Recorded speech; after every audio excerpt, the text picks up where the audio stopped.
This is Lance Archer, the American Psycho. This is Brian Thompson, the voice of TCW Wrestling. This is the original hardcore wrestling and freak of ECW, the one and only Axel Rodden. Yes, this is Shockmaster, and you're listening to Hardcore Wrestling Radio.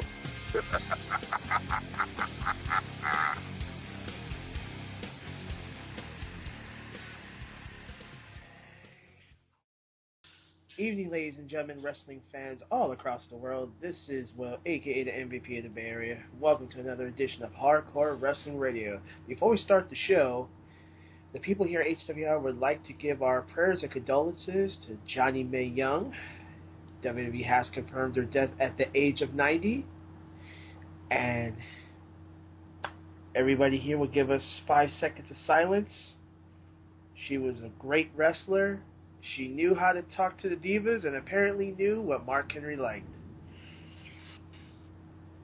And now, may she rest in peace up in the blue sky. And now, I'm going to take the attention to the shining one himself, Rick Starr. Rick? Thank you, Will. And of course, this is Hardcore Wrestling Radio. And yeah, what a sad event that Mae Young had passed away, guys. I want to welcome everyone here. First, of course, he's my sidekick. He's my partner. Andy, welcome to HWR. Thank you very much. Thanks for having me once again, and respect to Mae Young for everything she's done in the wrestling industry. May she wrestle in that big ring in heaven with Jesus himself. Yeah, absolutely. And, of course, welcome back from a long time from the CWA, Joseph Knight. Joe, welcome back. Thanks for having me. You know what? Heaven is starting to look much better each time someone passes away, and it's now they have Mae Young up there. You know, Moolah and Mae are back together again. You know, Bob Uecker must be waiting for his turn. I tell you what, I bet the devil's quaking in his boots now she's up there. Oh. And then over from Lance Moss TV, we have the incomparable Lance Moss. Lance, welcome to the show. Thanks for having me. Rest in peace to a classy lady. And, you know, guys, looking back at all the matches and all the moments that she's done, Andy, I'm going to start off with you. If you can remember one moment that she's done, what one sits out in the what moment sits in yours with Mae Young? One thing that sticks in my mind is what we were talking about, just where she took a powerbomb from Bubba Ray Dudley. But I think the one thing that she'll be remembered for more than anything else is when she set them puppies free. Yeah, you know, I think she was not only funny, she was probably the most controversial diva and the most entertaining as well. Joe, over to you. Wow. The most, I have to say, the most memorable thing from Mae Young, and this is kind of a little flashback for you guys, pretty much from her woman's career, how she used to wrestle alongside Fabulous Moolah. You know, she was one of those people that very stern, very believes in the kayfabe. I mean, a true professional. She's going to be so missed because I think women wrestlers, and I say women wrestlers, not divas or knockouts, that should have been their mentor. You know, that was the epiphany of wrestling, a woman wrestler. She will be missed. Can I just ask you guys a question? Because we all know that she was big on her character and so on. Because I don't remember much of her early days, apart from what I've seen on the WWE. Now, you know how Bob Backlund has got this psychopathic, off-his-face, looks like he's smoked every drug on the planet, and he's completely hyped up and stuff. Did Mae Young actually... Cause I find it odd to believe that she came over, that she was really proper, how can I put it, senile? Now, how could she take the bumps and the moves if she was in a semi-senile state? She'd be in no condition to take bumps. But she always seemed to come on the stage, and we accepted it because of her age. Look at that dizzy old bugger. She was all over the place, like her head was in another world. Was that her character? Was she playing a character, or was she just generally getting old? And I don't know. If she was, I just don't know how she could take the bumps, because sometimes she didn't even know which way to face. They had to point her in the right direction. So I'm wondering if that was a bit of a character play. Well, if I can take that question real quick, in all professional sports, you gotta have consent to do anything, and I doubt even a person like Vince McMahon is gonna take someone like that and put him in there if they don't have their marbles all together. You know, I truly believe Mae was just one of those, like Moolah. They were just cut from that type of mold that they took a lot and they gave a lot. You know, if they could go in there and beat some guy up, they would, because they're old school. They're not like these namby-pamby divas that can't take a hit or the knockouts. No, Mae and Moolah were the epiphany, just like Sherry Martel, Wendy Richter. She was just legitimately tough. And I wouldn't, if she was someone who didn't have, her mind in the right set, I don't think any state or any commission will allow someone like that in there. Because they still got to pass an EKG test, because being as an active talent.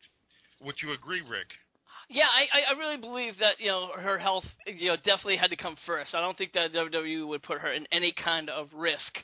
And as far as the dizziness thing, I'm sure she might have been a little bit, maybe they might have kind of maybe had to direct her to a point, but I don't think she was completely out of it. That maybe might have been somewhat of a gimmick. I mean, as Andy talked about how she took that power bomb, and at that age and still be able to function.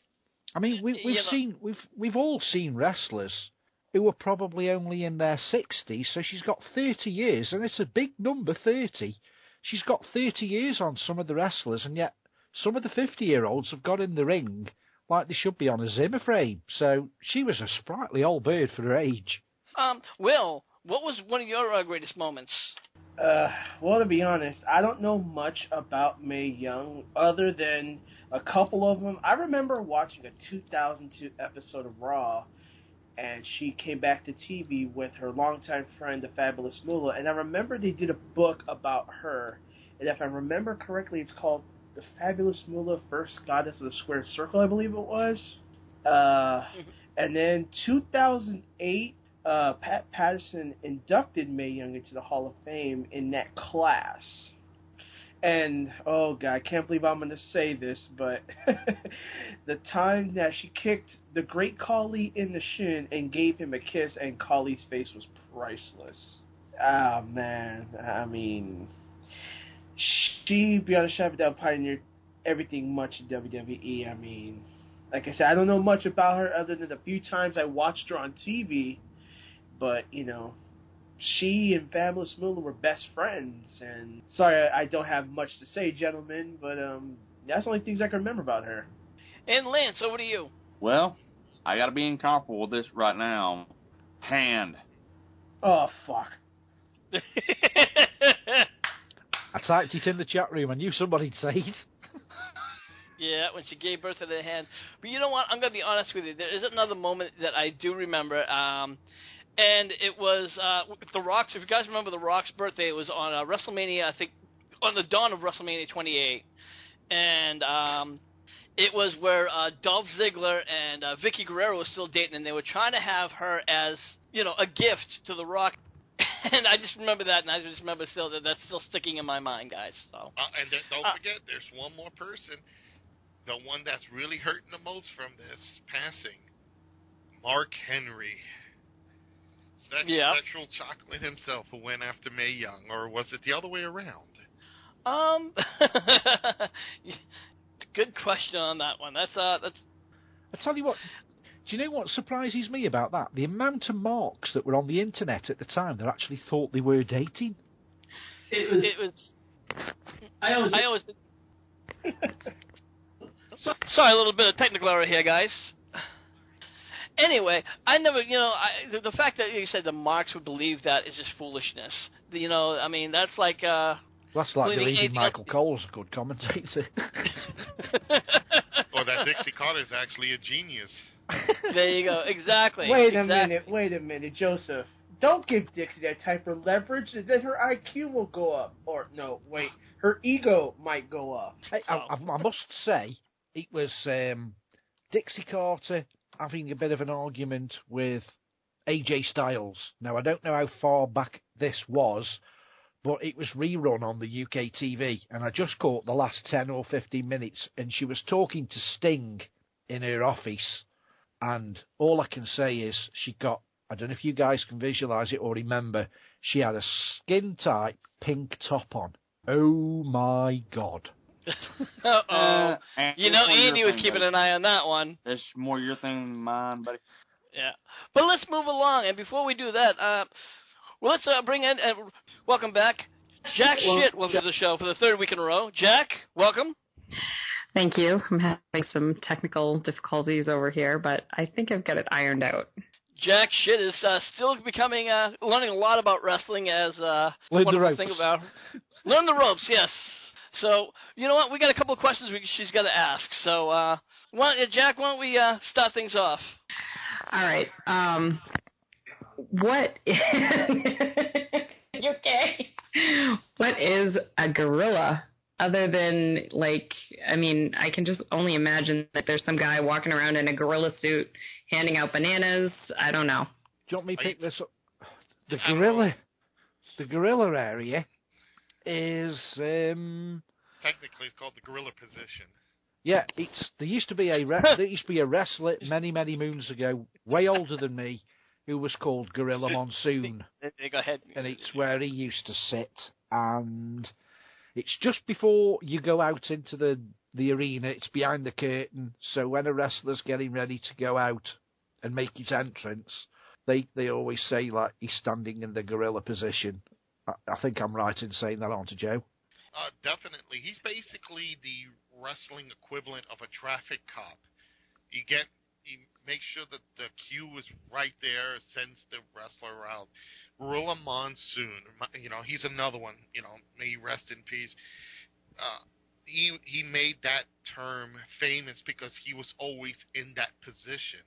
And he screamed at the other wrestlers to get ready, and when that time come, ready or not, he grabbed you with his big meat hooks, and he just flung you out there. Do you know, you might know this, Joe. It's a question that I've had about the gorilla position. Do you know when you get some wrestlers that their music will run and nothing happens, they re-cue, they run the music again, just to get the crowd riled up?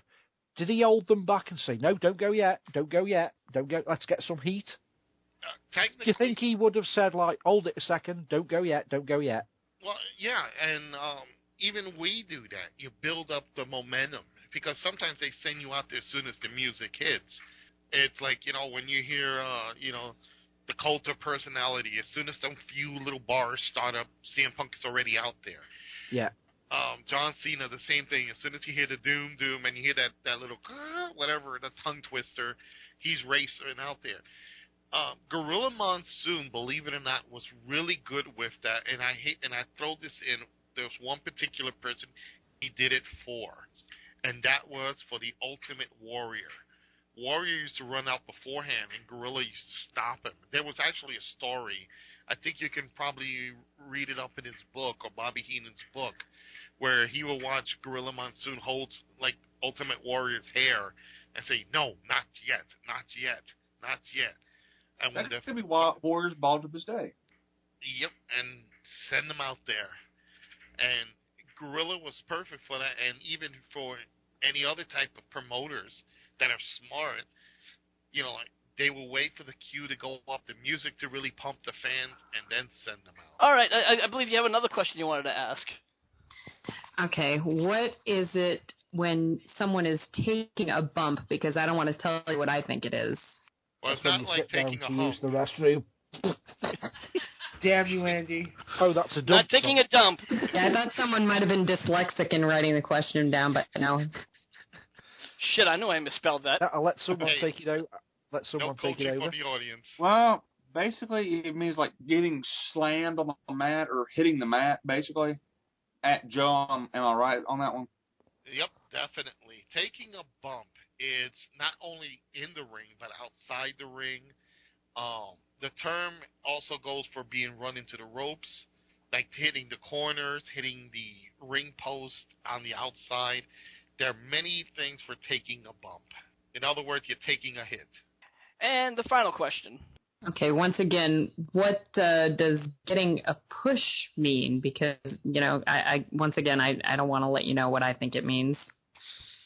You know what? We should first let her say her version, and then please tell. This is Hardcore Wrestling Radio, honey. You can say whatever you want, so say whatever you think it means. Oh, wait a minute. She has to go back to the bump first. So go ahead. We have to hear the one about the bump first. Then we go for the push. Bump and push. So, see. Bump and grind. Yeah. Well, yeah, it sounds like, when you put it together like that, it does sound like some kind of hip-hop move. But I grew up in a rough neighborhood north of Boston next to a crack house. So both of them sound like drug terms to me. Well, back in the early 90s, yeah, that could have meant that too in the WWF, yeah. Yeah, Even very much, the 80s. Yeah. Even now, if you name Razor Ramon.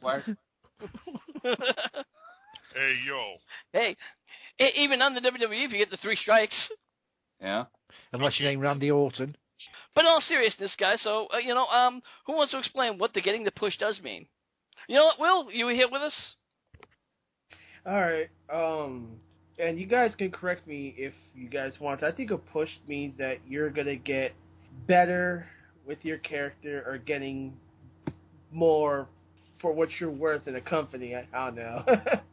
I just always thought that getting a push means you're gonna get a lot more in your career, title shots, commercials, more ring time, more camera time. I don't know. Yeah, it's difficult because we all know when someone's getting a push, it's like saying, well, they're getting a push. They're being promoted more. Yeah. They're the person company that they put in all the behind them. spotlight on at that particular time is probably the best way of putting it. The company put the spotlight on, pick one particular wrestler and think he's the bee's knees, and they give him basically a tryout to see if he's any good. If he's good, they keep pushing. If he isn't, they pull him in and they push somebody else. I think that probably explains it roughly. And it does, all right. Even though we have to use the term push to describe push. Push it real good. Oh, Lord. We went from the gorilla position, that's painful enough, to a bump and then a push. These are all something we should be asking Sunny. Yeah. She's got her own interpretation of what them positions are, and more. Well, she's been bumping and she's pushed in, for a lot of other ways. All of which Rick is an expert in, by the way, let me tell you. Oh, God. This is Hardcore Wrestling Radio, but not on personal terms. Thank you very much. Edit point. Anyway, moving on. Now we're going to talk about the WWE Network, which, guys, this has been really something that the whole wrestling world has been talking about. This has been a big buzz. Guys, we always complain about how much the pay-per-views are going to be like $60, $70 a pop.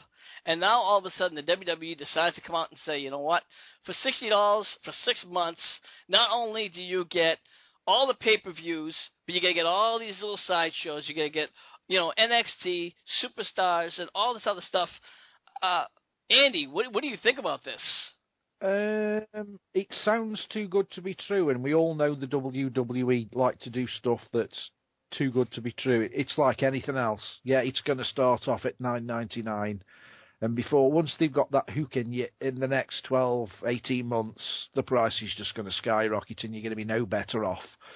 The only disadvantage I have, 2 things. One is a technical thing. One is a personal thing. The technical aspect, if you notice, and they made a big deal, you will get all the WWE videos, live streams, live TV shows at full HD 7, and they made a big deal of listen to the magic numbers, 720p. 720p is not high definition, WWE. 1920 is high definition. 720p is DVD quality. Yes, that's very good, but they're advertising something they're not actually doing. That's the technical gripe. My personal gripe is I don't have facilities apart from my PlayStation to stream the internet on my 50-inch TV in the living room. So the only way, if I pay $9.99, is to watch it streamed on a 20-inch PC monitor. And I'm sorry, why watch it on a 20-inch screen when I can watch it on a 50-inch one in my living room in true high definition? So for me, it's not a good deal. I don't want to watch it online because we all watch streams online, and how unprofessional can those look when your broadband speeds are knocked around due to bad weather? What's going to happen? You're going to be halfway through WrestleMania and your internet service provider goes down? I'd rather not take that risk, thank you. Well, you know what? You make a couple of interesting points about. Well, first off, I'm going to go with the technical side. The technical side, whether it's 1080p or 720p. I'm going to be honest with you. I very rarely notice the difference, unless if you're going to sit there and really count the lines. For me, I've almost never noticed the difference. Well, to be fair, to be perfectly honest, if you're watching the old school stuff and the DVDs, you're going to be watching the same quality. It's not going to be it wasn't even recorded in high definition. So you're going to get DVD quality. But when you get the pay-per-views, which are filmed in high definition, you're not going to get the same quality that you're getting now. You're going to get DVD quality, but they are advertising basically Blu-ray quality. You're not going to get Blu-ray. You're going to get DVD, which is phenomenal. But again, it's going down your internet stream. And in the UK, here in the UK, internet streams are so shit at times. If the only way you can watch the WWE is because you've paid your $9.99, your internet goes down, you can't watch Raw. When it's streamed on your television, doesn't matter if the internet goes down. You can still watch Raw because it's broadcast on your TV. So I think, to me, personally, from my personal opinion, I don't think it's a good deal for me. Other people might be the best thing since sliced bread, but for me personally, I wish they would offer the same deal on your TV without the internet. I know why they're doing it that way, because it's harder to record good quality from the internet than it is a streamed broadcast. And I think that's why they're doing it, to stop pirating. It won't stop pirating, but it makes it more difficult. I don't think it's going to stop pirating, because I think, if anything, they're giving you pretty much everything to pirate. I mean, it's like saying, here's everything. But also on top of that, here's another point. Now, you're talking about not access aside from just your PlayStation. Now, I don't have anything else other than my Xbox 360, and Jaque Schitt introduced me to another thing, something called a Roku box. And a Roku box, which is $100, and it's something you purchase, and you can do streaming. You can use that for Netflix and a whole bunch of other things. And I'm like, for $100, which is one and done, and you can use all these other streams, YouTube and all these other stuff. Why not? Yeah, you should know, because I know you do a lot of screen captures and put them on the HWR page, because it's streamed via.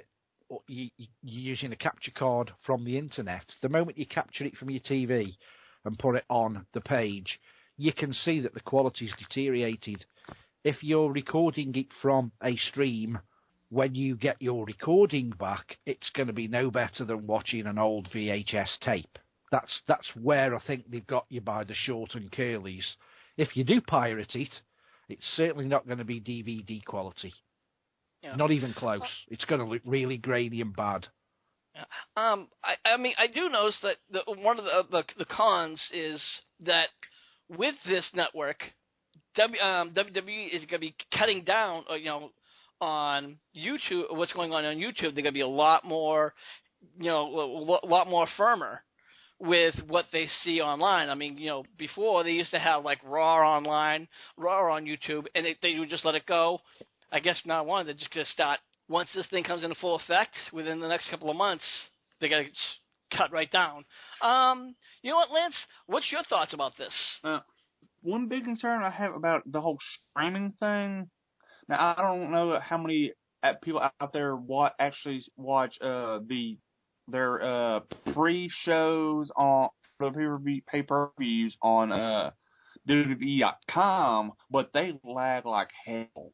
And if they do that on there, I'm wondering how, if they hadn't got the buzz on that on their website, how they're going to do that on the network.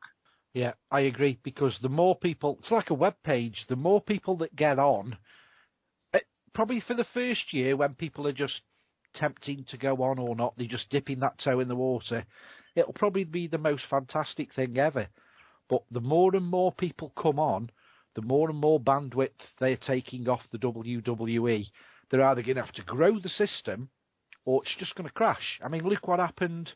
I don't know if you guys heard about it not long ago, but everybody went on, I think it was Google.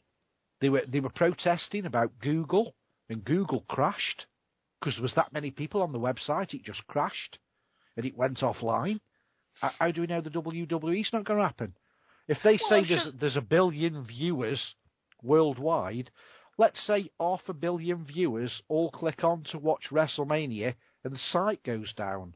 It can happen.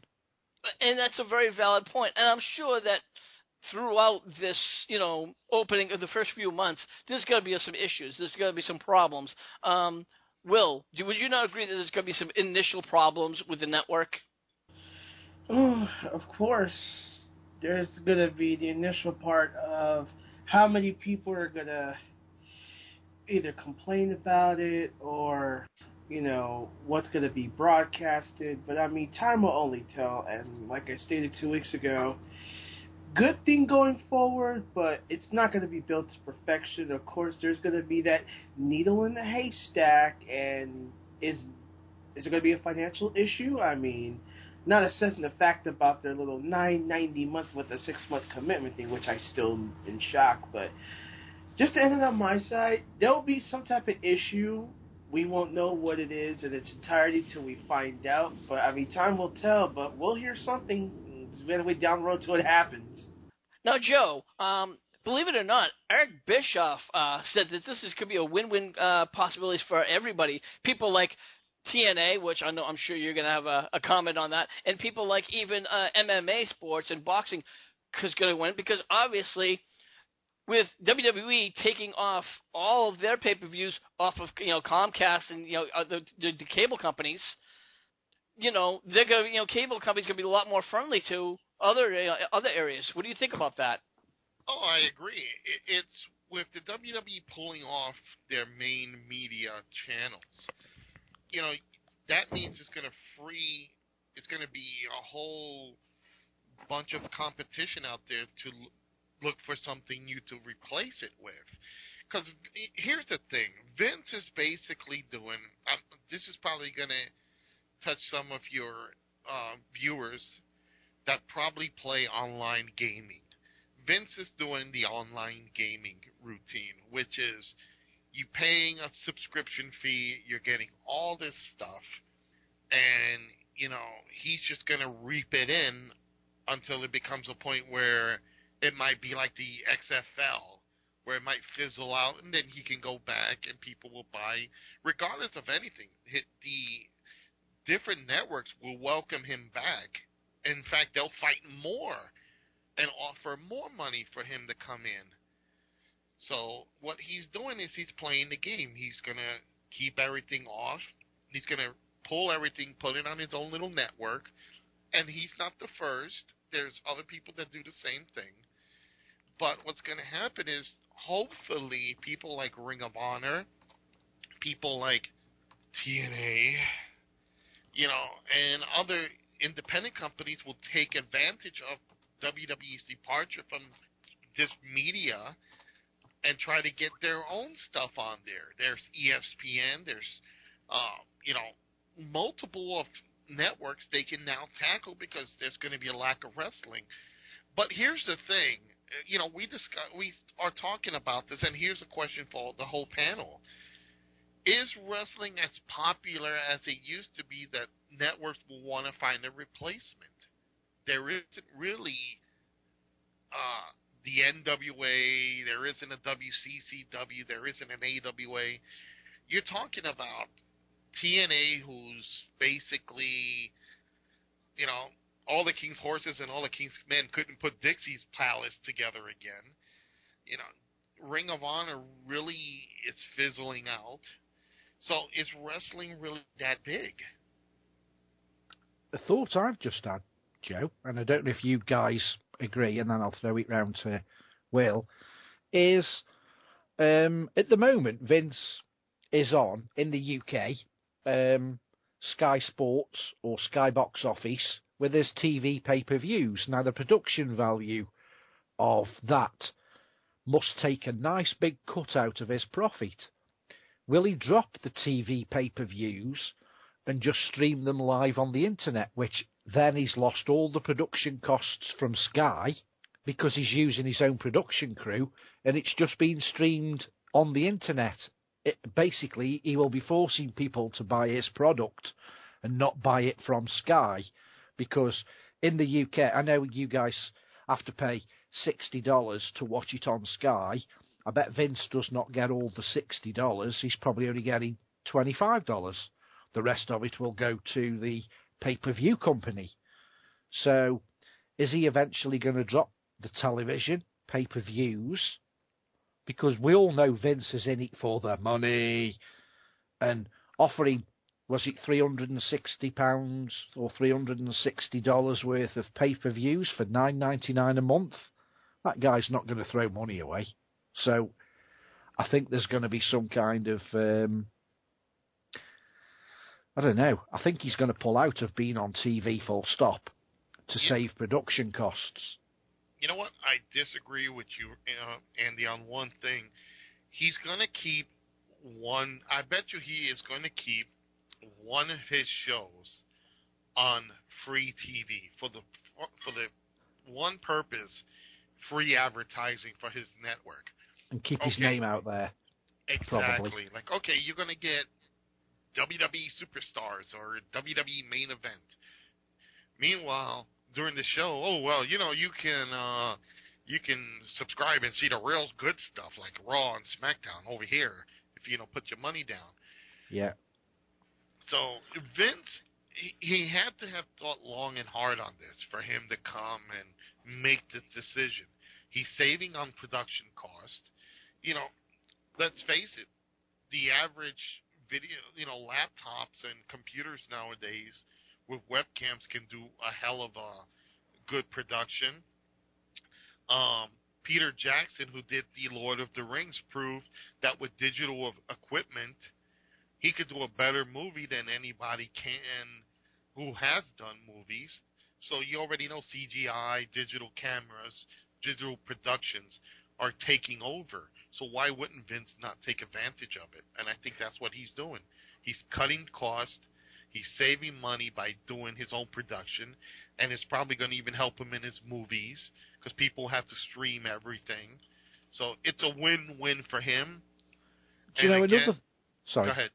Do you know another thing I think he's going to do, which they do in the UK, and it makes you want to go and buy the DVD even more? They say every DVD that the WWE have produced, you will be able to watch online. Now, let's say the CM Punk DVD is a 3-DVD set. I bet you he gives you the first DVD free, and that's all you'll see. You won't see the extras or the matches. He'll just dangle that carrot and tease you.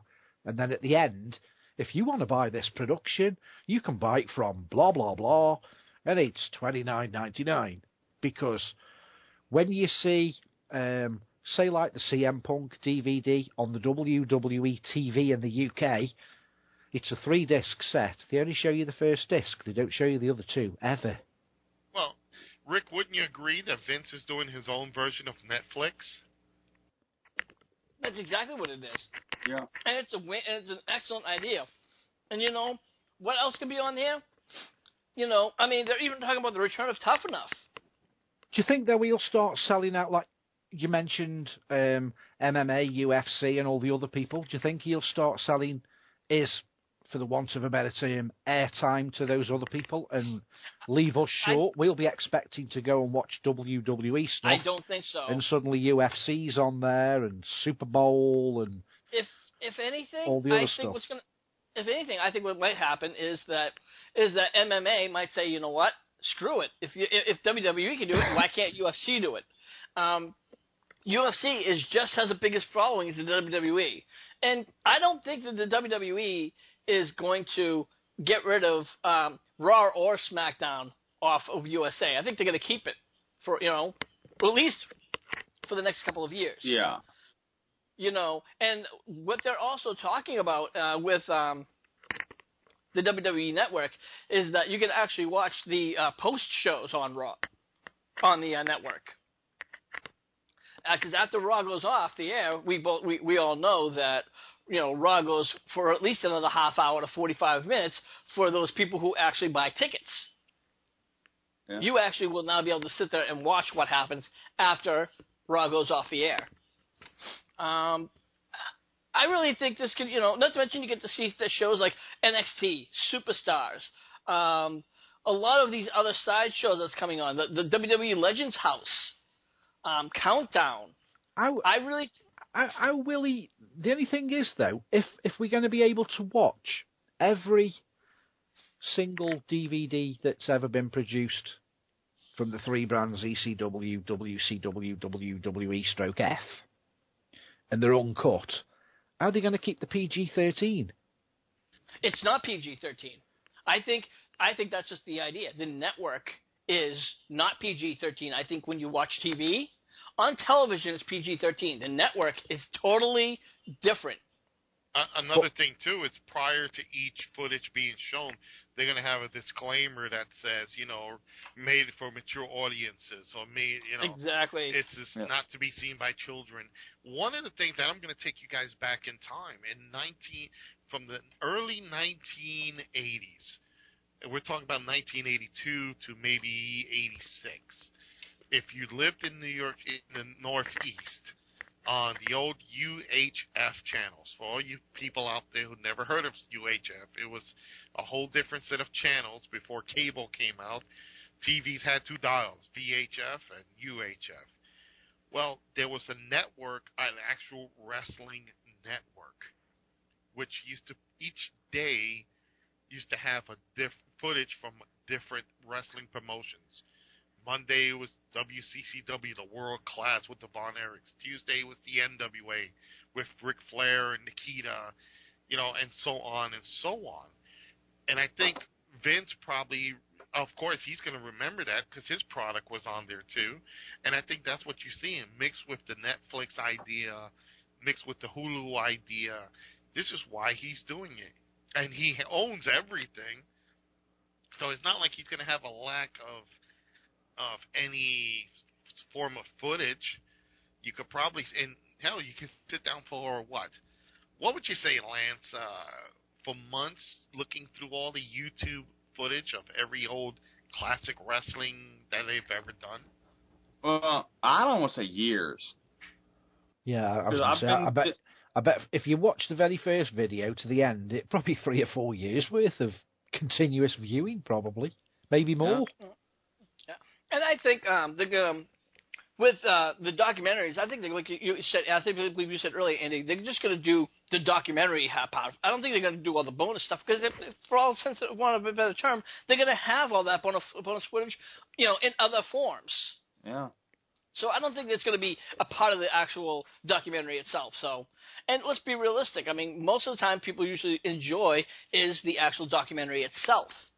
So yeah, the bonuses. I was just going to say that. To be perfectly honest, I've got most of the CM Punks, the John Cena's. When a wrestler brings out their own DVD, well, it's WWE, but you know what I mean. When there is a dedicated DVD, I don't think I have ever sat through the full 3 discs. I pick matches that I want to watch because, in total, On a 3-disc set, you've probably got about 15 hours of footage. Do I want to watch CM Punk for 15 hours? No. I watch the video or introduction for an hour, get disc 2 out, pick the matches I like watch, get disc 3 out, pick the matches I like watch, and go back to it when I think fit. Yeah. As much as I love Austin, I couldn't sit and watch 15 hours of Steve Austin matches. I would be bored shitless. You could you could just sit there and do like a Silence of the Lambs kind of dance in front of the TV, right? Yeah. Watching it for 15 hours. I mean, after probably, I've got, as far as I know, I've got no mental health issues apart from I'm off my face. Don't believe a word he says. I would lose the will to live after about 6 hours of watching even the best wrestling in the world. I'd think, oh God, give me a break. On a little side note, I hear the TNA is trying to copy the same thing by making a TNA network, which will host 1-hour footage of their shows, and it will probably last about a month. The rest of the time, you'll see like fog and snow, like. Well, this is for the benefit of Joe. I went out and bought the best of TNA the other week, and when I got it home, it was a blank disc. With one segment on there, and thank you for buying our DVD. Goodbye. Yeah. Well, of course, they have the worst of TNA, and what is it? All segments with Dixie Carter. But let's move along. Let's talk about Daniel Bryan was injured this past Monday while doing his main event in a steel cage. He fell off the Dixie train. I don't think he ever got on that train. But on a serious note, I guess he had went to go to the Tuesday night's SmackDown tapings, and word backstage is that he didn't remember much of what happened during the cage match on the event. The concussions described as quote-unquote pretty serious. He underwent testings and the TV tapings and will be undergoing more tapings later this week. So he's still going to have to go through all the WWE's impact testings before he's able to return. Now, is that how they decide what is a concussion when you can't remember the match? Because I watch some Raws most weeks, and I can't remember what's gone on. Yeah, you have viewership concussion. I have concussion. Oh my goodness! And you can sue. I'm going to sue for a Vince McMahon giving you a concussion. And every time I watch TNA, I forget what I've just watched. But you know, it's not wrestling. Yeah. On a serious note, Will, with the Royal Rumble being 2 weeks away, how do you think this is going to affect Daniel Bryan being at the Rumble in some shape or form? He's not going to perform 100%. And even if doctors clear him like a week before the Rumble, I don't think he's going to win it because, let's just face it, everybody's turning their attention to the return of that superstar. When we know who he is, but back to his question, he's not going to win the Rumble. Maybe he'll be one of the final 4, but I doubt he's going to win because, like you mentioned, it's pretty serious. So chances are he may not win it with the condition he's in right now. So I don't see him winning it. Even with that injury he sustained on Raw, I'm sorry, I don't see him winning. All right. Now, another thing that we saw during that match is we saw Daniel Bryan do from the heel turn right to the face turn, and there was a huge following there, guys. And I have to admit, I never saw the whole crowd was completely behind Daniel Bryan. Andy, what was your thoughts when you saw that? I don't know why they put Daniel Bryan with the Wyatt family anyway. It was pretty obvious it was not going to work, and I don't know what they were trying to achieve from it, to be honest. We all knew that it would not work. Maybe it's me, but I just didn't see it working. People were marking out on the internet and saying, "Oh, I can't believe he's gone to the dark side." I thought, gone to the dark side? When was Darth Vader in the Wyatt family? From last I heard, he's actually going to be at Caitlyn's wedding. Oh, yeah, he is, isn't he? I saw that video. Yeah. So, well, Joe, let me ask you this. With Daniel Bryan, do you think that the WWE saw that it wasn't working, it wasn't selling, and they changed him back, or do you think this was the plan all along? I think the plan was to make the gimmick appear like he was trying to take over from within, like trying to break up the Wyatts from within. Because you did see where he tried to put them against each other, and he was trying to take over. My point was the Wyatts are fine the way they were. What are you going to do if you turn them face? They're going to become Hillbilly Jim, Cousin Luke, and, Uncle Elmer? No, you leave them as they are. If you're going to separate them, it's just going to hurt their careers at this point. I think they were trying to portray that character, defeat the dark side from within. But when it wasn't working and the fans weren't really getting into it, they had to revert to him. And let's face it, Daniel Bryan is a hard worker. He was a hard worker in the Indies. He's a hard worker in Ring of Honor. He's proven himself to be for a small guy, the elite of the elite. And for this situation to happen, gentlemen, I don't think he's going to make it to the Rumble if it's termed pretty serious. Because in the Rumble, you get hit from everywhere. Accidental, on purpose, you're getting hit by everyone.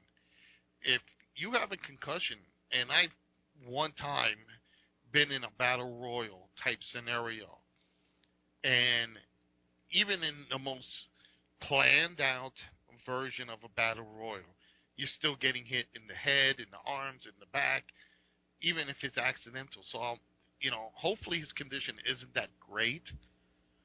But if he's termed pretty serious from a concussion, I think they might hold him off of the Rumble, or at least put him to like number 28 or 29.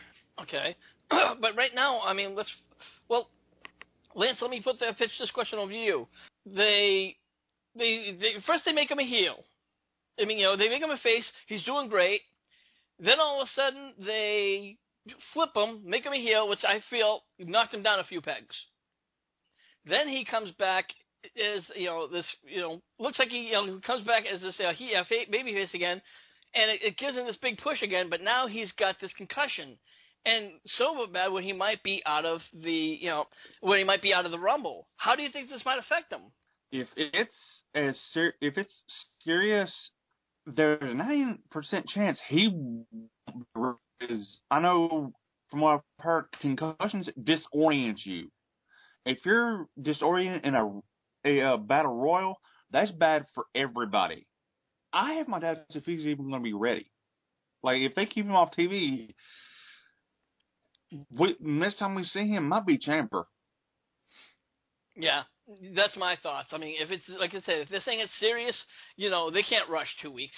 Do you think though it's a legit thing, or because this Wyatt family thing hasn't worked with the fans? Do you think it's a way of taking him off TV for a while and revamping him? No, because he got away from the Wyatt family thing this Monday. Yeah, and if you looked at the way the Raw ended, the whole crowd, when he shedded his clothes and he had the shiny red ring outfit that he's used to wearing, the fans went ballistic.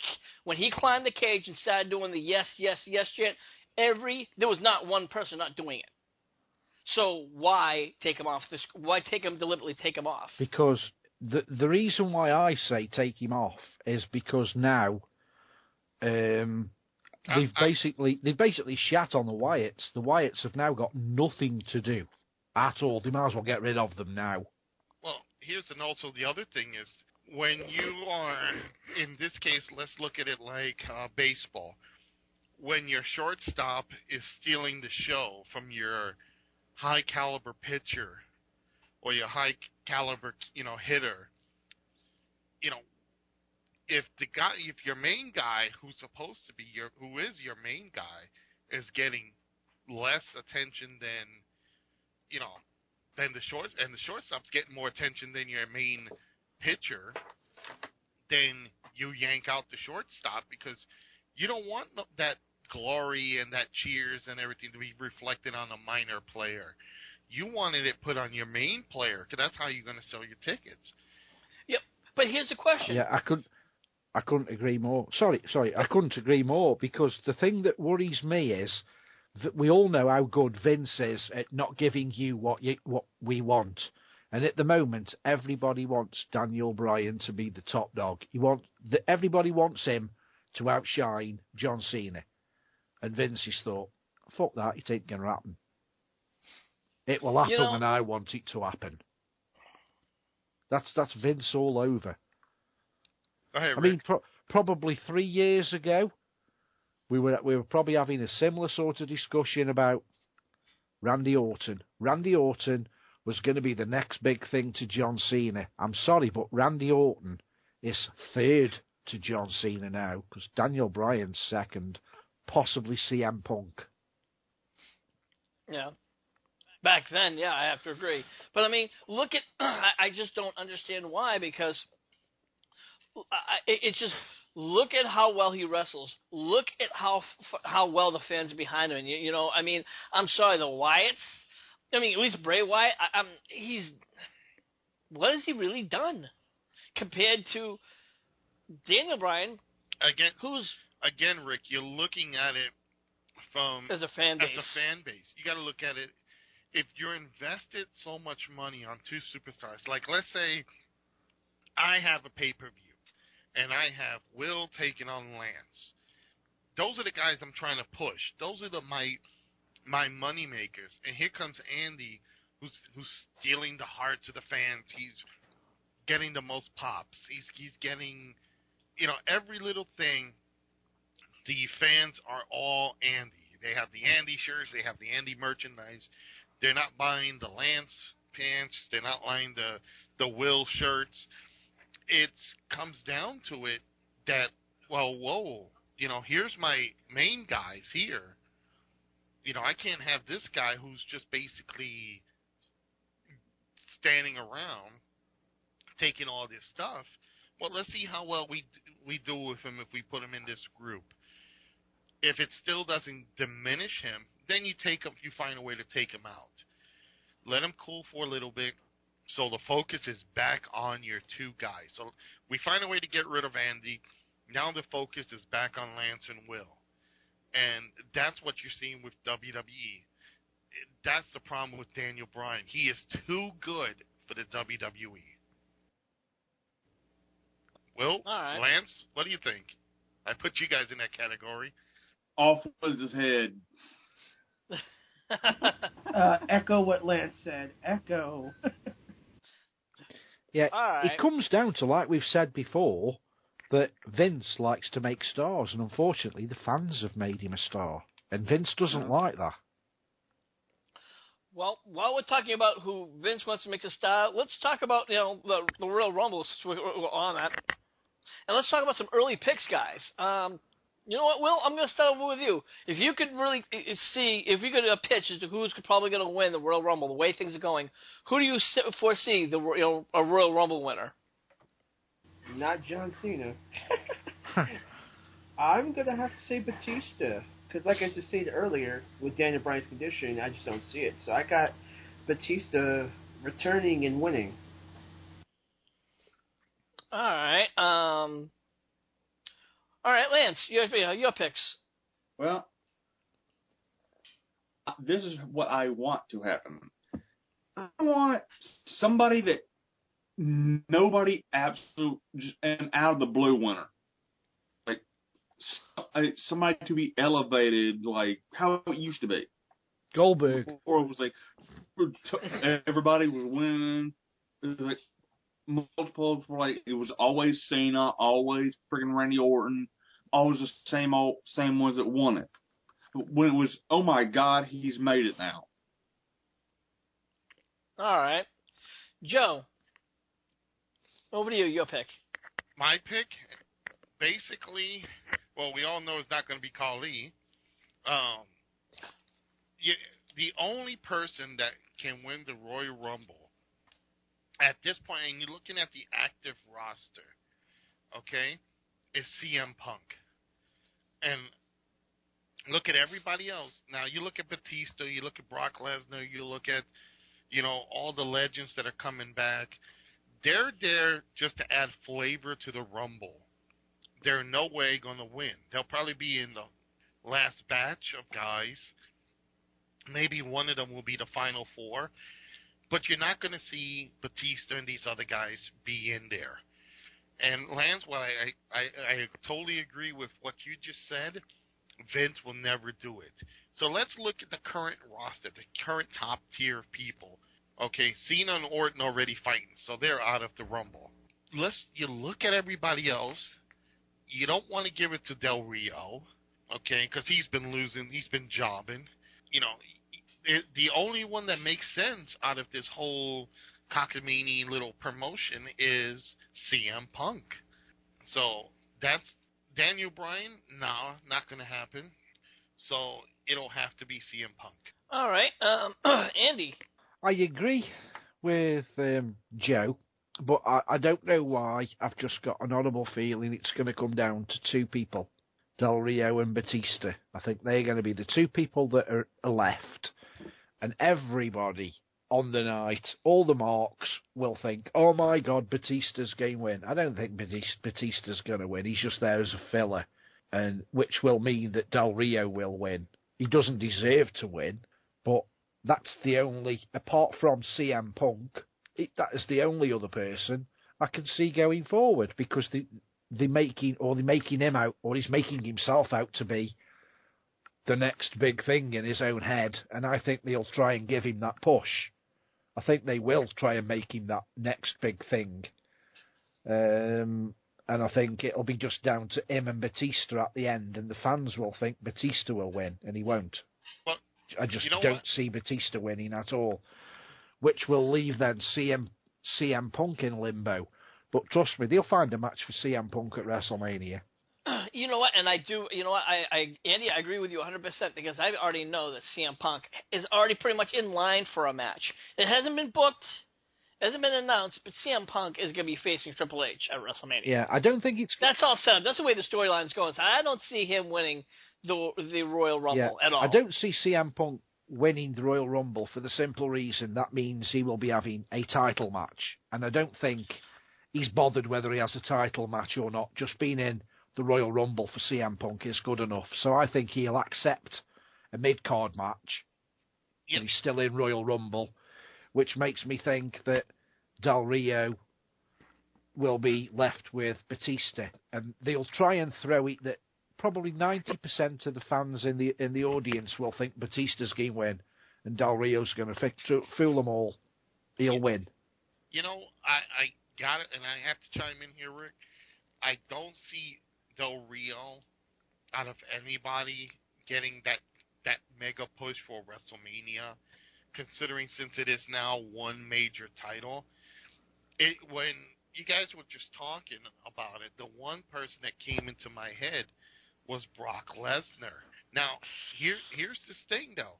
Again, you have Batista, you have Brock Lesnar, you have any other legend that comes in. They're only there to add flavor and to promote the WWE Network. That's all they're there for. Okay? Ric Flair could be number 29 with Hornswoggle. And again, they're just there to fill in. What can happen is it could be down to Brock Lesnar, CM Punk. CM Punk wins. He gets his shot at WrestleMania. Triple H comes out, does some sort of snafu later on, before a pay-per-view, before WrestleMania, finds a way to screw him out of that title shot, gives it to someone else, and now you have, let's say Daniel Bryan can automatically get a title shot somehow. You got to remember, even though the winner of the Rumble is guaranteed a shot, somehow they can snafu that any way possible. WWE is looking to just have numbers. I agree with what you're saying there, but I still don't see Brock. I don't see Brock either winning. Do you know the only way I could see Brock? And this won't happen. I I've had a thought now for a couple of weeks, and I can't see how it can happen because Brock Lesnar is not the champion. But what I was visualising is Brock Lesnar would go into WrestleMania, but the winner of the Royal Rumble fights the champion at WrestleMania. So my story can't work because Brock Lesnar's not going to fight twice in one night. But I thought Brock Lesnar versus The Undertaker, and it would be streak versus title, winner takes all. No, you know what? But it can't happen because Brock Lesnar, if he wins the Royal Rumble, will be fighting for the title, so he won't be the title owner anyway, and he's not going to fight twice in one night. But that's what I thought they'd do. I thought they'd have The Undertaker win the title, and then probably the next night on Monday Night Raw, he'd come in, say, right, I want to retire, there's the belt, open tournament, pick your new champion. Now, you know what? Again, I say that CM Punk is winning it, and they'll have Brock Lesnar as the last one in there with him. Punk will win because he's the most logical guy in there. I disagree. I don't say he's logical, but you know what? I wouldn't be surprised if. Now, here's my thoughts. It could be possibly maybe one of the. Someone in. If I had to pick two people, I would say Roman Reigns, or I'm going to go out on a limb. I could even say Sheamus. Somebody out, because right now the way that I see the chamber going is they're going to pick all the names that we've been picking. We've been picking names like Brock Lesnar. We've been picking people like Batista. Now, I still think guys like Daniel Bryan, they're going in the chamber. And I still think whoever the champion is, I think Cena's going to be champion, who's going to win the Rumble. And I think Randy Orton's going to want his world title. So we have all these guys saying, no, I want my title. I want my title shot. I'm entitled to a title shot. And then, you know what? I think what the WWE is going to say, fine. Well, we only have one title now rather than two titles, so you know what? You guys are going to go into the Rumble, and all you guys get into the Elimination Chamber. And they're going to have 5 or 6 other lower card matches. That's going to be the big match. And they're going to have a whole bunch of other mid-card low storylines. That's really going to make that storyline, fit. And whoever wins is going to be the champion, and then, of course, another person is going to win the Rumble. Now, I think we are way off. Now, do you think, though, with Brock Lesnar being in WrestleMania, and there's a possibility that Batista might be in WrestleMania, they've both had big feuds with The Undertaker. Do you think whoever The Undertaker fights at WrestleMania, do you think one of them two will make The Undertaker lose his streak to turn them heel? No. Because they're going to be the person. I just got an horrible feeling the only way The Undertaker's going to lose is by a run-in. Someone's going to interfere. And whoever it is, they are going to be the ultimate heel for the rest of their career because people will just think that's shit. Yeah, I think if anybody who's going to beat The Undertaker, if anybody, it's going to have to be a legitimate loss. Because, as you said, it's not going to be a legitimate heel. I mean, they're going to hate. They have so much heat. It's going to be unreal. Joe, would you agree on that? I agree, but here's the thing: you're not going to see The Undertaker lose. I think this is going to be his final year. He's going to retire with the streak, and that's it. You're not going to see, and he's going to, maybe you'll see him down the road return, and people say, oh, you ducked me, or you can use this, something. But I don't think they're going to, Mark Calloway, The Undertaker, has given so much to the business that I don't think I think they'll let him keep that. Now, real quick question for you guys. Who besides John Cena and Randy Orton and CM Punk are the top tier guys? Forget the legends. Now, Batista, Brock Lesnar, all these guys are just there to promote the WWE Network and to flavor WrestleMania. So these guys are on short-term contracts. Who besides Cena, Orton, and Punk are your top people? And you can't now. Let's say Daniel Bryan is out of the picture. So, and they'll probably, even if he did come back, he's going to have a rematch with the Wyatts So you're going to see that. I don't see Sheamus going back into a WrestleMania picture, main event picture, should I say.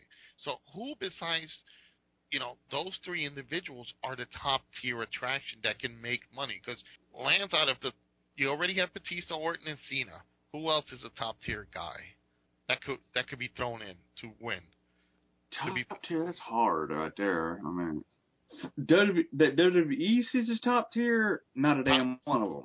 You're looking, since there's only one world title now, you can't consider Del Rio. Del Rio's been beaten by a replacement mask guy. Yeah. Okay, he's definitely out. Sheamus hasn't been in the WWE picture for some time, so even if he makes a return in the Rumble, he's out. Van Dam's out. Van Dam is out. So, Ziggler, he's out. Sandow, he's more of a joke. You can't consider Big Show because he's been there too many times.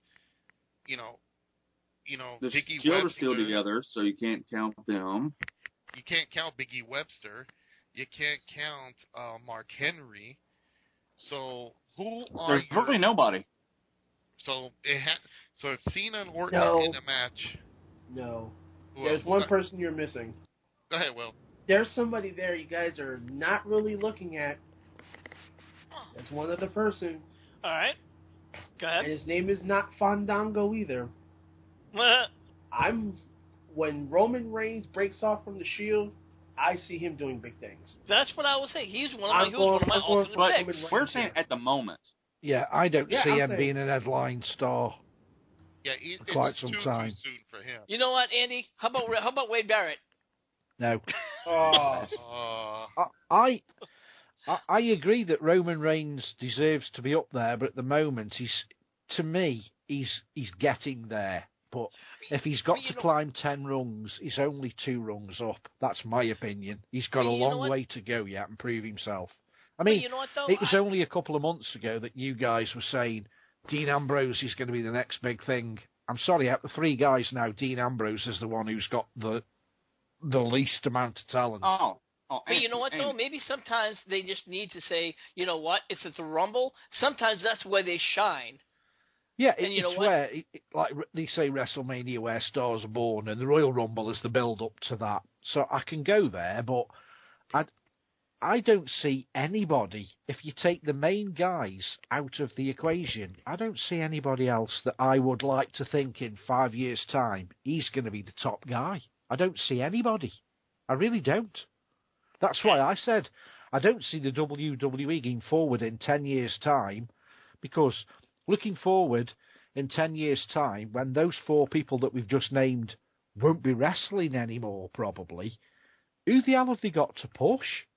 And you have to look at it like this: Reigns, while he's a breakout star, you have to fit him with a secondary title first to see how well he can be a solo, and then if he still has momentum, then do it. And again, the match I would like to see is Luke Harper versus Roman Reigns. That would be a match in itself, the 2 hardest workers. But as far as top tier contenders, people that will make the money that you want to buy, and again, it's that WrestleMania money-making match. It's Hulk and Andre. It's Savage and Steamboat. It's Flair and Dusty. Who in that top tier group should belong there? We already know who we will pick, but you got to look at WWE and see what they would say. So I think in all intents and purposes, you're going to see Punk win the Rumble. Somehow it's going to get snafu'd from February before WrestleMania, and something is going to screw up along those lines, and then you'll see probably, I don't know, a rematch, or you probably see Cena versus Punk or Orton versus Punk. But it's going to be those 3 because that's the only major guys they have. you know already Big Show is going to take on Brock Lesnar. So that's that. Batista, I don't. He's another one that's only short term, like RVD. So, I could see Batista going after Undertaker, trying to break the streak. Maybe this is the year that Sting wakes up from his Dixieland and goes over and does the right thing. No. Do you know something that I think everyone's overlooking? And what's that? I've never been one for, as you know, never been one for the Wyatt family, and I've certainly not been one for Shield. Now, if you look at the average wrestling audience, the 4 named guys that we've just mentioned, everybody in that ring, everybody in that building is wearing probably one of those T-shirts. Do you see anybody wearing a Shield T-shirt? Is there such a thing available? Is there a Roman Reigns T-shirt available? Is there a Wyatt family T-shirt available? I don't think so. They're not even pushing them in the merchandising side, so they're certainly not going to push them big because they've got... And I'm sure Joe can say this as well, to become big, they need you to sell merchandise for them. Do you really see, apart from kids, you can have a little plastic lamp or a flap jacket like a policeman? I look at the big picture, and I'm sorry, I don't see anyone buying like a flap jacket with the Shield on the front, or dressing like a policeman, or having a Shield T-shirt, or a... Hey, I wanted to dress up as a policeman. Or a... How do you... Speak for yourself. Keep your... Or the big thing that they're pushing... the big thing that they're pushing with the other guys is the lamp. So, are you're gonna look a complete dick sitting in a wrestling theatre, auditorium, arena, call it what you will, with a fucking lamp? Yeah, that's right. I'm going to walk out. Because none of them have got any T-shirts. Yeah, you know what? So, I want to buy a bulletproof vest with a lamp. Because that's how I look at it. John Cena, from day one, started to sell T-shirts. CM Punk started to sell T-shirts. Daniel Bryan started to sell T-shirts. Do you see any of the other stars, apart from probably Randy Orton? There's none of them. Hornswoggle probably sells more T-shirts than the Wyatt family and Shield put together. They're not merchandisable. Whether people like them or not. They need rebranding. They're not. How they are at the moment. I think when they split up is when you're going to see branding. And I think that's what it is. Like, the Shield themselves. That's when their T-shirts and stuff are going to come. What could possibly Vince sell for the Wyatt family? Everyone's got a dirty vest in the wardrobe. So why buy a WWE sweaty, dirty vest when we've all got one in our wardrobe? I mean, they're not merchandisable. Yeah. Whether, let's move along. Whether we like it or not, they're just not merchandisable, and that's what you have to look at, the big picture. Yeah. That's why they won't go nowhere. You know what? From what the WWE said is that the Wyatts have actually been one of the biggest things, and I guess that was Triple H's biggest project, as the Wyatts. Hey, Rick, before you move on to something else, let me ask this: is this the year we're going to see Jake the Snake enter the Rumble? That's a good question, guys. Hopefully. I mean, hopefully that's the thing. I mean, if not, if we don't see him this year, I don't think we ever will. No, I agree. If he's not in this year and he deserves to be, it's not going to happen. Because as much as I love the guy and I appreciate that DDP's done a grand job of keeping him on the straight and narrow, 2-3 years down the line he might have fallen off that bandwagon again. I hope he doesn't. But you never know with Jake. Yeah. Jaque Schitt or Jaque Schitt and Will have been very quiet. What do you both think about Jake's Snake making his appearance? Will, what are your thoughts? And I agree 100%, Will. All right. Well, let's move along. And, we heard this past Monday that the Ultimate Warrior is getting inducted into the Hall of Fame now. This is, of course, he's the first induction since now, and the WWE hasn't even been seen on WWE television since 1996. The two had parted ways on bitter terms, and the WWE have even made a documentary DVD where he slated the Warrior, entitled "The Self-Destruction of the Ultimate Warrior."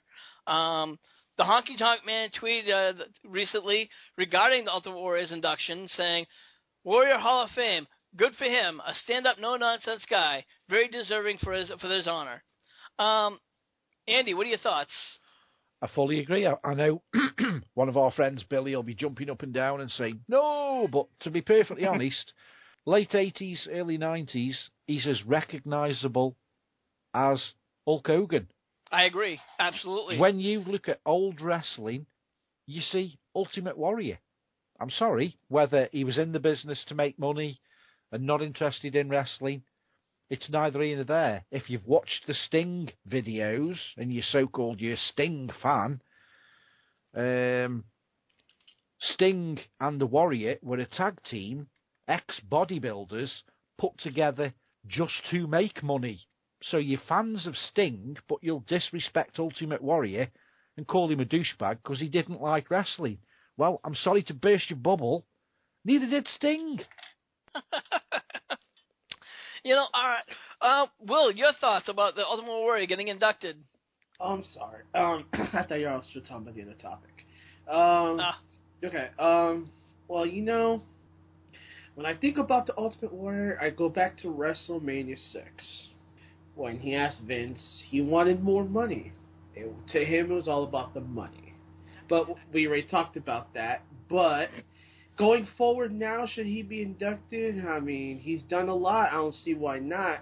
Honky Tonk Man was on Twitter talking about no doubt he should be in the Hall of Fame. So, and then, you had him promoting the WWE 2K14 game, in which that commercial is.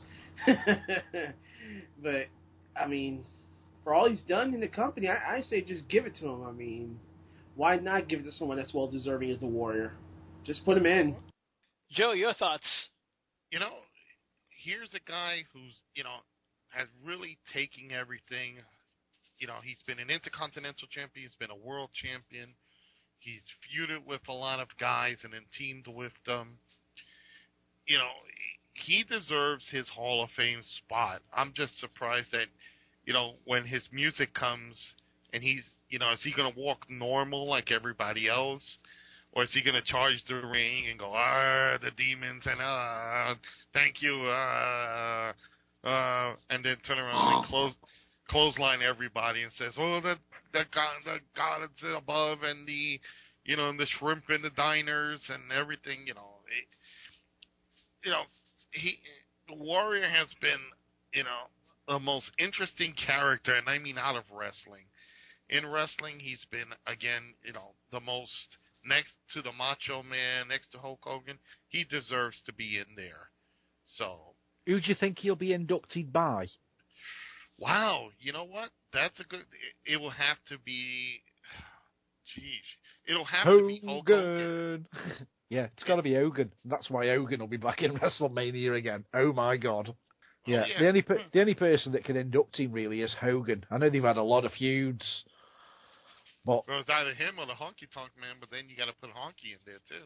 Yeah, I don't see anyone putting him in the Hall of Fame apart from Hogan. I'm sorry, but maybe they can make love to each other.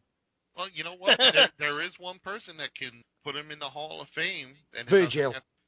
Virgil. No, he's not. They like in the subway. It'll have to be Vince McMahon himself, considering the heat that him and Warrior have had. Yeah, that probably would be it. Vince is going to have to walk back and say, "Oh shit, I got to induct him. He's got to swallow it all." Shake hands and give him a hug. No hard feelings. Pat on the back. Yep. And you know what? To go back, I just think that that's how it should be, because especially with all the bullshit and the accusations that they accused the Warrior of and all this other crap. I'm sorry. They slated him.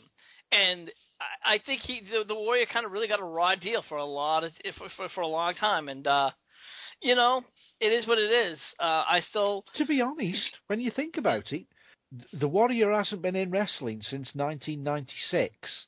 He hasn't been in, to be honest, again, many indie matches. I mean, that one that you showed me the other week, Rick, was a joke.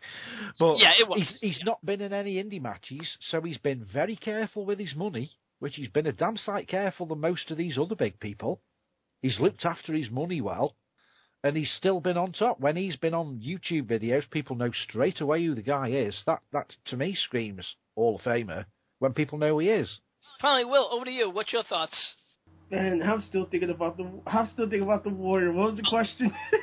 I'm sorry, Lance. I'm sorry, Lance. Your thoughts? Well, back when in his day, or his era, he was pretty much probably second biggest personality.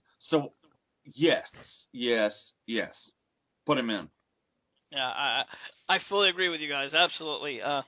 He definitely deserves to be in there. So. Can we, I know this is off the cuff, but can we, with the team, pick somebody else that we think is deservedly worthy of going in?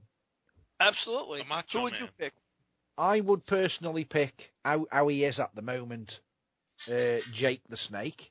Now, for those the guys that might be struggling, two other names I've come up with, if you want to use them, is the Outlaws, Billy Gunn and Road Dogg. Maybe DPP. I think Goldberg is probably a possibility, whether people like it or not. I don't know if you guys have got any of your own, but I'm sure the New Age Outlaws will possibly be in this year for the amount of airtime they've had over the last couple of weeks. Hey, let me throw a question to you, especially to you, Rick. What if the possibility of, an arrangement being made to have either Sting or Kurt Angle inducted into the WWE Hall of Fame, and them getting maybe Christian back for a day in TNA? Yeah, would I like to see? Do I see Sting getting inducted in the Hall of Fame? Not this year. If that's the pick for this year, I mean, would I like to? Who would we like to see him in the Hall of Fame? Absolutely. I think it's just, I think that's going to be a matter of when, on maybe somewhere down the road. Kurt Angle, same situation. As far as who would I like to see maybe in this year, who I really think deserves it? Dixie Carter. All seriousness, I'd like to see Honky Tonk Man in the Hall of Fame. I'll also go with, let me see, who else? You know what? How about the British Bulldog? Yeah, Davey Will Smith. Yeah, and those would be my two picks. Joe, how about over to you? Who would you pick? Oh, Owen Hart.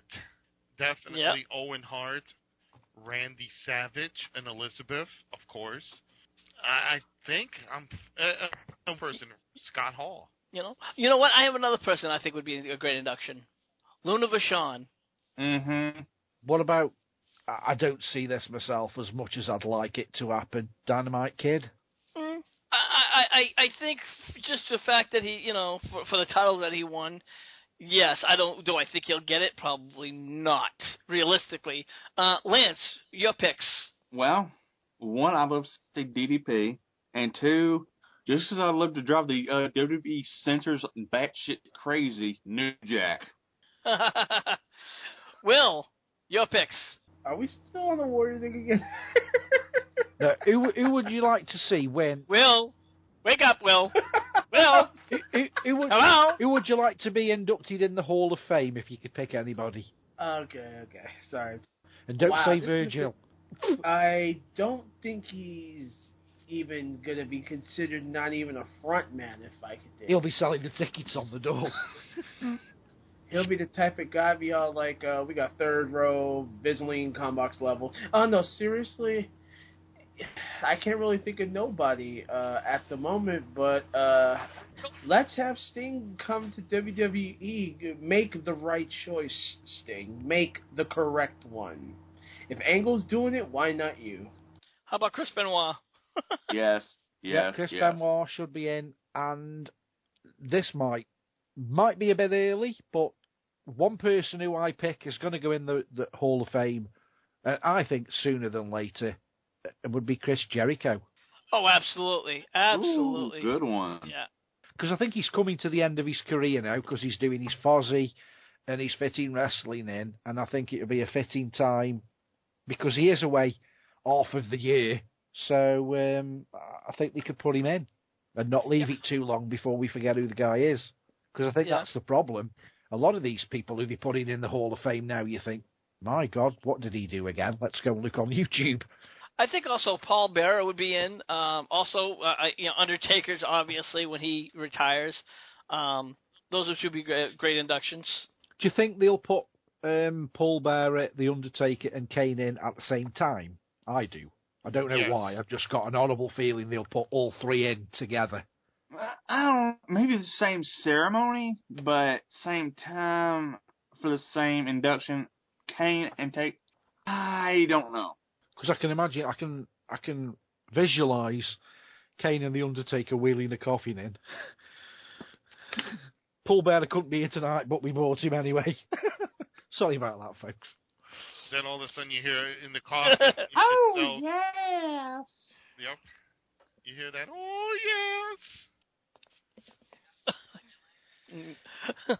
Does anybody think any of the commentary team, not current commentary team, but can anyone see any of the old past commentary team that are still alive? There's one person I would love seeing in the Hall of Fame, and I don't think he will ever get a prayer of being in the Hall of Fame, but I would just love Jim Cornette go in, just to hear his speech. Oh, yeah. Well, I think the way he's been recently bashing wrestling, Or Vince Russo. Yeah. As much as we hate it, I think he'll end up in there. I think Vince Russo, you know what I mean? He put his mark on wrestling. Like him or hate him, he has put a mark on wrestling. You know, he probably won't get it now, but I'd say maybe 10 or 15 years from now, I think he'll get a mark. Now, I think he'll get an induction. Here's the one thing we're missing, the one part that they do every year. Who's going to be that celebrity that gets in? Kermit the Frog. Probably. Don't laugh, guys. The hand. I have an idea for one. Has Bob I have an idea for a been celebrity. Not yet. I have an idea for a celebrity. He's even competed at a WrestleMania. Mickey Rourke. You know what? Do you know what? There is Andy. You talked about a commentator. There is one. Well, he's passed away. What about Lord Alfred Hayes? Yes, definitely, without a doubt, fellow Brit. Yeah. Lord Alfred Hayes. Well, you know what, guys? I think we're going to wrap this somebody up. else, just quickly, that we're overlooking. Yeah. And I think he should be in before he dies. And I don't mean that disrespectfully. Vince McMahon. Yeah, why not? You know, I think the whole McMahon family should be in. You know, Vince, Stephanie, and Shane. You know what? Here's somebody that we forgot. What about the Crockett's, who ran the NWA? Jim Crockett. Jim Crockett, Bill Watts. What about Jim the Anvil Neidhart? No, he's been arrested too many times. Do you know they seem to neglect? And I think they should start putting a couple of them in. ECW stars, because they deserve to be in.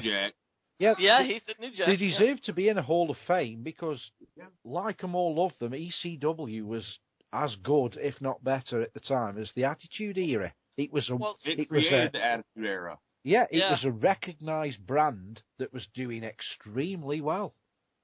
Well, since you wanted to do that and go that way, what about Paul Heyman? Definitely, without a doubt. Best, in my opinion, probably one of the best managers. He's certainly one of the best managers over the last 10 years, but I would put him up there with, Bobby Heenan. I'd put him up there as one of the best managers ever. Let's see, well, you have Paul Jones. You have, Slick hasn't been inducted, has he? No, he's not. Slick, I think Slick would be definitely a great one. Does Mr. Fuji get inducted? I'm not sure. Another person who's highly recognisable 80s/90s, Coco Beware. Yep. In there. Everybody remembers In the there. parrot. Is he in? Yeah, But he's in there. I think he's in there. Oh. And Vader. Is he in? I think that's a good question. I do not know. By history, I'm not sure about that. That's where we're starting to get a little shaky on that one. Well, then you have the Boss Man. You have Akeem/One Man Gang, Bigelow. Yeah. What about Fred Ottman? Fred What Ottman. about Earthquake? It's Ted DiBiase Sr. in the Hall of Fame? I don't know. Because him and IRS should be in there. I thought of a great indie guy to go in the Hall of Fame. One Man Crew.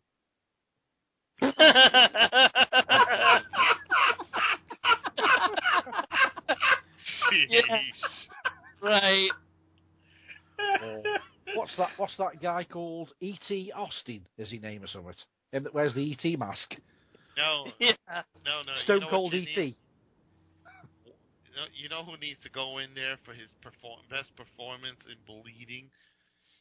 Oh, what was that kid's name that got cut open by New Mass Jack? Transit. Mass Transit. He's dead. Oh, what, bleed out? Do any of you guys? This is for the people on Tinternet who are probably listening to this to probably post on the Facebook page. Do any of you guys think that we might have a new belt out for WrestleMania?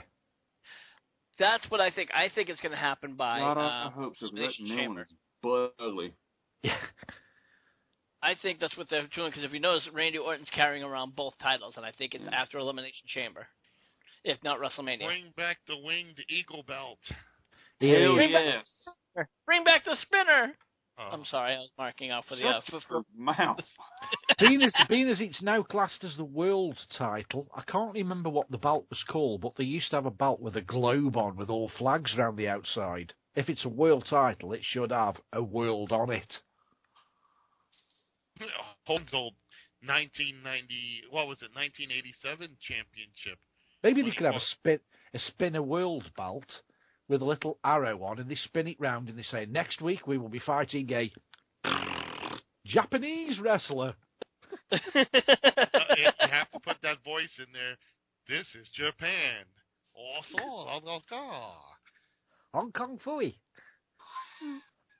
Godzilla. And then Tensai comes out. Yep. Well, guys, I think we're going to wrap that one up here, and I want to thank all you guys for coming on. And Joe, why don't you tell everyone what all about CWA? Oh, wow. Let's start it from the beginning. You can visit us at www.classicwrestlingassociation.com. You can also follow us on Twitter at Pro Wrestling CWA. Also on YouTube at Pro Wrestling CWA. You can find us on Facebook at ClassicWrestlingAssociation.com. Andy, why don't you tell everyone all about Stoke Haunted? Yes, you can find us on Facebook under the name of Stoke Haunted or www.stokehaunted.com, or you can find me, Andy Weatherall, on Facebook, Twitter, YouTube, all under the same name. And Lance, why don't you tell everyone all about Lance Moss TV? I do album reviews, NASCAR reviews, cooking videos, Q&As, and whatever else pops in my head. And that's over at youtube.com/Lance Moss TV. And Will, I believe you got a new place that you're hanging out at. Yes, InstaGib was more failing out more than Zack Ryder's career. Oh. Damn. We are now at uvlog.com now. So it's www.uvlog.com/thehood. And for James, his is www.uvlog.com/WhoDatTemple, where we will continue our banter like we always do on WWE, TNA, Ring of Honor, Indies, and whatever else pops upon. All right. And, of course, you always can check out our Facebook page at facebook.com/Hardcore Wrestling Radio. And anytime you want to listen to our shows, head on over to our YouTube page at youtube.com/HWR Show. So for everyone here... Hey, before you get... You're missing somebody, Rick. Where can we find Jaque Schitt? Good Jaque Schitt. Apart from don't say in your bedroom. Jaque Schitt at the moment, I don't think she has a personal Facebook page, or she doesn't have a website at the moment. But you can find her in Rick's bedroom. Yes, thank you very much for mentioning that, Andy. Thank you. check under the covers. So for everyone here, this is the Shining Star, Rick Star saying, we'll see you when we see you. Thank you for listening to this edition of Hardcore Wrestling Radio. Be sure to follow us on our pages, facebook.com/Hardcore Wrestling Radio and Spreaker.com/HWR Media, and also on youtube.com/HWR Show. Until the next time, this is Rick Starr saying, see you when we see you.